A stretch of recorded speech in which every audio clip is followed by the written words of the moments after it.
واجب الاحترام بزرگوں، دوستوں، دینی بھائیوں،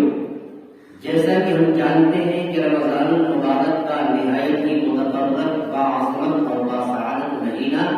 ہمارے اور آپ کے بیچ جاری ہے۔ یہ مہینہ اللہ تبارک و تعالیٰ کی طرف سے ہمارے اور آپ کے لیے ایک گناہوں کو مٹانے کے لیے ایک اہم پروانہ ہمیں اور آپ کو ملا ہے۔ اس مہینے کی اہمیت کا اندازہ ہم اور آپ حضرت کعب بن عجرہ رضی اللہ تعالیٰ عنہ کی اس مشہور اور معروف حدیث سے ہم لگا سکتے ہیں کہ جس میں انہوں نے کہا کہ ایک مرتبہ اللہ کے رسول صلی اللہ علیہ وسلم نے ہمیں اور آپ کو اور تمام صحابہ کرام کو یہ کہا کہ ممبر کے قریب ہو جاؤ۔ تمام صحابہ اور ہم سب ممبر کے قریب ہو گئے۔ آپ صلی اللہ علیہ وسلم نے ممبر کے پہلے زینے پر قدم رکھا تو فرمایا آمین۔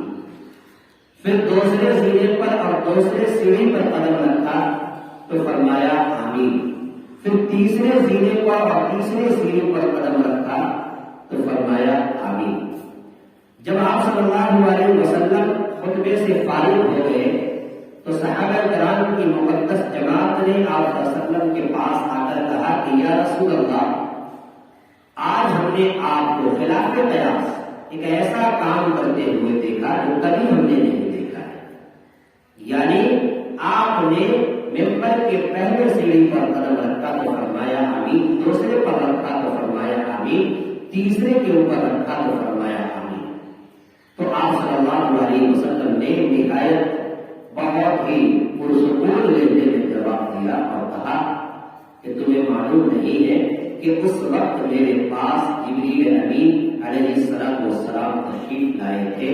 اور انہوں نے جب ہم نے پہلے سینے پر قدم رکھا تو حضرت جبریل علیہ السلام نے کہا کہ ہلاک ہو جائے وہ شخص جس نے رمضان المبارک کا مقدس مہینہ پایا اور انہوں نے اس مہینے کے اندر نیکی کر کے، استغفار کر کے، ذکر و اذکار کر کے اپنی مغفرت نہ کرا لے تو اس پر میں نے کہا آمین۔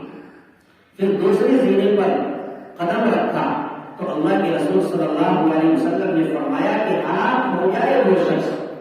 جس کے سامنے میرا ذکر مبارک ہو اور وہ ہم پر درود نہ بھیجے تو اس پر میں نے کہا آمین۔ تیسرے زینے پر جب ہم نے قدم رکھا تو حضرت جبریل علیہ السلام نے کہا کہ ہلاک ہو جائے وہ شخص جس کے سامنے ان کے والدین یا ان میں سے کوئی ایک بڑھاپے کی عمر کو پہنچ جائے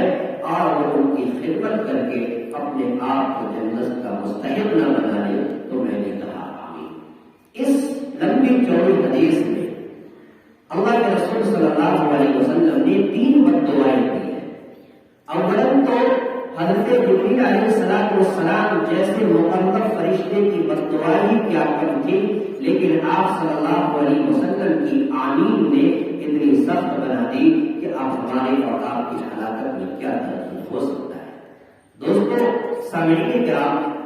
اس 3 دعاؤں میں سے، ان 3 بد دعاؤں میں سے ایک بد دعا جو رمضان المبارک کے مہینے کے بارے میں کہا گیا، اس پہ مختصر باتیں ہم کر کے انشاءاللہ اپنی بات ختم کریں گے کہ رمضان المبارک کا مقدس اور بابرکت مہینہ اتنی مغفرت والا مہینہ ہے، برکت والا مہینہ ہے، رحمت والا مہینہ ہے۔ اس مہینے میں اللہ کی رحمت برستی ہے، اللہ کی عظمت برستی ہے۔ اللہ تبارک و تعالیٰ کتاب میں رہتے ہیں، امید میں رہتے ہیں کہ میں اپنے بندوں کی نیکیوں کو دیکھوں، ذکر و اذکار کو دیکھوں، میرا کوئی بندہ ایسا ہے جو میری طرف دوڑ کر آتا ہے، مجھ سے مغفرت چاہتا ہے، میں اپنے بندوں کی مغفرت کر دیتا ہوں۔ رمضان المبارک کا مہینہ ہمارے لیے اور آپ کے لیے نہایت ہی متبرک اور باعظمت اور مغفرت کا سامان ہے۔ اس لیے اللہ کے رسول صلی اللہ علیہ وسلم نے حضرت جبریل کی بد دعا کا آمین کہا کہ جس شخص کو رمضان المبارک کا مقدس مہینہ ملا اور اس مہینے کی قدر کر کے، اس مہینے میں عبادت کر کے، اس مہینے کے ایک ایک لمحے کی قدر کر کے، اس کے اندر ذکر و اذکار کر کے اگر اپنے آپ کو جنت کا مستحق نہ بنا لے تو اس پر میں نے کہا آمین۔ تو گویا یہ ہمارے لیے بد دعا ہے، اور وہ لوگ خوش نصیب ہوتے ہیں جو رمضان المبارک کے ایک ایک لمحے ایک ایک منٹ ایک ایک ساعت کی قدر کرتے ہیں. لیکن بدنصیب ہے وہ لوگ کہ رمضان المبارک کا مقدس مہینہ تمام انوار و برکات کے ساتھ، تمام تجلیات کے ساتھ، تمام برکتوں کے ساتھ پوری انسانیت کے اوپر جلوہ فغن ہوتا ہے، لیکن اس کے باوجود بھی انسان لاپرواہی پن کے ساتھ جس طریقے سے پورے سال کے قدر مہینے کو گزارتا ہے، رمضان المبارک کے مہینے کو بھی سستی کے ساتھ گزار دیتا ہے. میں آخر میں اللہ سے دعا کرتا ہوں کہ پروردگار عالم جو رمضان المبارک کے جو لمحات اور جو ایام اور جو